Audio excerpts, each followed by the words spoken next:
Hey Marcel, what was the look on that last play? What were you kind of looking for, and what did they do to mix that up? Yeah, we were trying to get an exchange, with the receiver and tight end, kind of have a big body in the end zone. Tried to put it up there over some of their backers. They like to drop, right on the goal line, and got it just over, but wasn't in the right spot. So, yeah, they picked us off on that one, and that was the end of the game. With the way the season started and ended, how do you hope people kind of view this season? Yeah, I think, it's just another step of this program. We took what we learned from last year, brought it to this year, and hopefully we can take from what we learned this year to next year. This is a really, good team. Had some minor setbacks in some games, but ultimately this team worked over the offseason and had a goal in mind, and we put our heads down and went the entire season. Regardless of what people were saying on the outside, we were worried about ourselves, and we had a pretty successful season. Left side middle, Sam Kahn from The Athletic. For Collin, you guys weren't able to run the ball consistently, at least as much as I imagine you would like to. What do you think led to the struggles in being able to establish the run game? Well, I thought, credit Miami, I thought they did a really, really nice job of taking away a lot of easy opportunities in squeezing space, getting off blocks, making tackles, and because we were not able to get the wheels turning in some of those areas, we were in third and long, way too much, and we knew that going in. They're too good of a defensive front to play the game in that field zone. So it's tough. Again, credit to them. Go front row to Carter from 247. Marcel, just how would you kind of assess your season, and what do you think maybe you need to get better in this offseason? I think I had a pretty decent season, definitely better than last year, and there's room to grow for sure. I'm going to go into this offseason and just, keep pounding, trying to make throws in tight windows and stuff like that, make sure my feet are set, and just do that. I mean, I don't think, there's really anything tremendously that, I have to nitpick on, but, I'm just going to keep growing over the years. With 7 sacks, just what were they presenting to you guys that was such a challenge from a pass rush standpoint? Well, I think it's there's some things schematically, but for the most part, they create ways to get those guys in one-on-one situations, and but again, it's we knew it was going to be a long day if we were going to play in that many third and long to go situations, right? And credit to them. Let's go back behind the lights to Parker. Mario, I saw you have a pretty long embrace there with KC after. What did you say to him, and what has he meant to you throughout this year, just kind of being that 1-2 combination? I just told him thank you for everything he's done. I told him he made me a better teammate, a better person, better player in all aspects of the game. I just told him thank you, just in case he won't be here next year. And then just talking about the receiving corps as a whole, maybe one of the most talented groups that's come through here. How do you want this group to be remembered in that aspect? I just want us to be remembered as explosive play guys, big play guys, get the ball in our hands, create plays in space. That's us. Or let's go to the right side to Christy from the Associated Press, and then Cedric. Marcel, I know you guys are disappointed right now, but is there a sense of pride knowing that you got the Aggies to a place they'd never been before and were able to do things that hadn't been done here ever? Yeah, it's definitely a sense of pride. This loss stings not only because it put us out, but it was a loss at home, and we were looking to go undefeated at home. I think we thought that this season obviously could have been a lot better than what it ended at. But we're proud of what we've accomplished. Like I said earlier, it's just, we're growing, and we grew from last year, and we're going to grow again from this year. Let's go on, stay on the right side with Cedric Golden from Statesman. Hey, Collin, as you and Marcel part ways, this offseason, he took a big jump from last year to this year. What's his upside moving forward?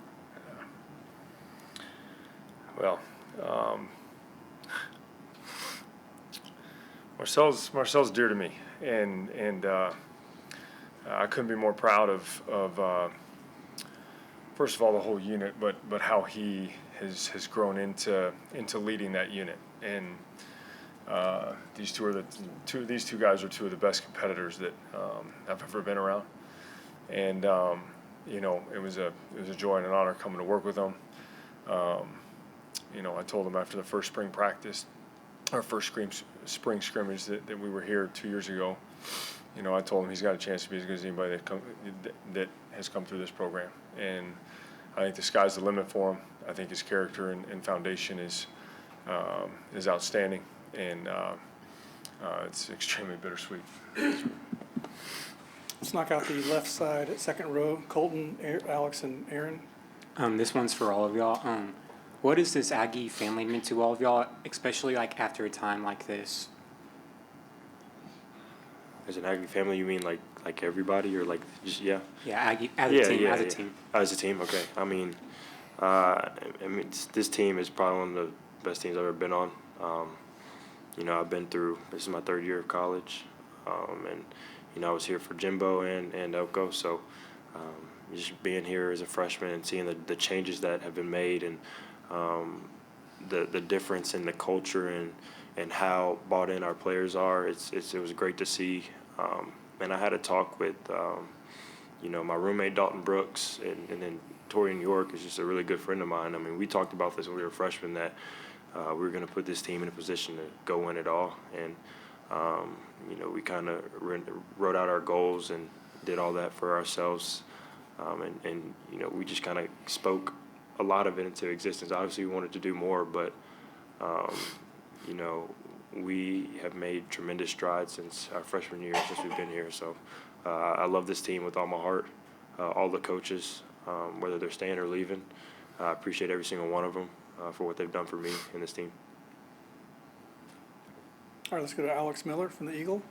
For Marcel, it looked like you had a moment just by yourself after the game where you were sitting on the bench. Just can you kind of take us through what was going through your head in that moment? Yeah, I mean, it didn't really feel real. You know, I don't want the season to end. A lot of changes are going to be made after this season, so I really didn't want it to end. It sucked. I was just sitting there, trying to avoid as many people as I could. Honestly, you know, I just wanted to be in my own space at that point in time. So yeah, I just sat there with a towel over my head. And then for you and Mario, just as two returners, I realize it's fresh, but just what are the biggest things the team needs to accomplish this offseason, you feel like, to continue taking steps forward? I said it in the press conference earlier. We have to finish, and that needs to be the motto moving forward. Us need to learn how to finish games. For Mario, what would you say is the biggest lesson you learned in your first season here at A&M, and what will you take over next season as you potentially lead the receiving corps? Just keeping a level head no matter what's going on, and me just keeping my composure because my teammates are relying on me. They're looking at me, seeing how I'm reacting to each and every play that's going on out there. So just staying level-headed and becoming a leader.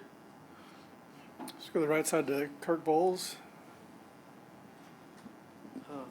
Yeah, Collin and Marcel, you had a lot of good drives in the first half that didn't finish. You had the false start before the fourth down try and the fumble on the broken play and the blocked field goal. Did you feel like you're trapped in a rut a little bit and the frustration kind of builds?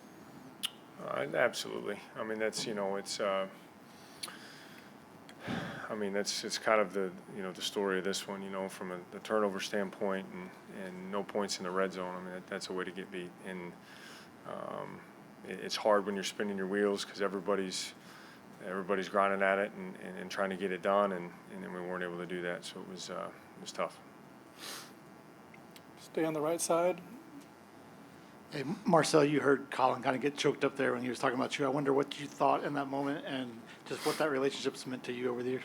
Yeah, I don't want this guy to leave, but but I'm really happy for him. You know, everybody in the QB room always knew this was a dream of his. Go coach at his alma mater. So you know, really proud of him. It's gonna suck, but you know, things change. It's life, and You know, I love this guy to death. I mean, he's taught me a lot of lessons. I'm always, you know, just talking to him. He checks in on me more than anybody besides my parents. And, like, even when I come up there to just, you know, watch film with him, he's always asking me how I'm doing, you know, how's my day been, and, you know, where I'm at, you know, with everything that's going on in the world. So, you know, he's really like a second father to me. You know, my dad was a coach, so, you know, I'm used to having a coach as a father. So, yeah, this guy, I mean, he's done a lot. He's done a lot for me, him and his family. Left side middle to Mac from the Star-Telegram. A question for Mario and Marcel both. Chance to play a playoff game on campus. Can you speak to just how much fun it was to play a playoff game here at Kyle Field? Yeah, I mean, it's an amazing environment. You know, you never should be mad at having the opportunity to play at Kyle Field. This is probably the greatest place in college football to play at. You know, unfortunate, you know, end to the season at home, but, you know, we love all the fans here and the energy they bring. Go right side front to Carter. Marcel, just from your point of view on that incompletion to Ruben, did you feel like that should have been a targeting or reviewed or anything? I mean, I thought so, but it's not up to my discretion, you know. In the game of football, you know, things like that happen, and you just got to keep playing, go to the next down. So it's unfortunate, but you have to get to the next play. And how did you see Le'Veon just kind of handle the last several weeks, working his way back, and how tough was it for you guys mid-game to lose him again?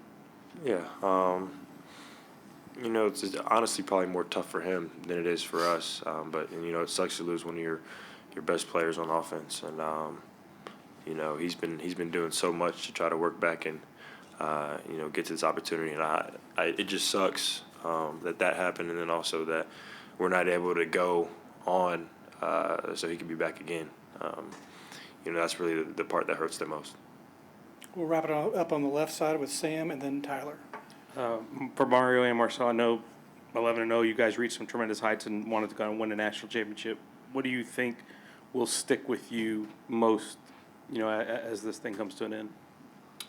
Just the brotherhood this team had. Like, this team was a real family. These guys really accepted me coming in from the transfer portal, and I just really love these guys, and it was an honor to play with every single last one of them. Yeah, really what he said. You know, this team, like I said, is probably one of the greatest teams I've ever played on. There's tremendous talent, and we're always competing with each other in practice, and always have things to say to each other. But you know, at the end of the day, it's all love, and the locker room was, you know, probably some memories I'll have for the rest of my life, and I just appreciate every single person that was on the team. We'll finish with Tyler Shaw from KBTX.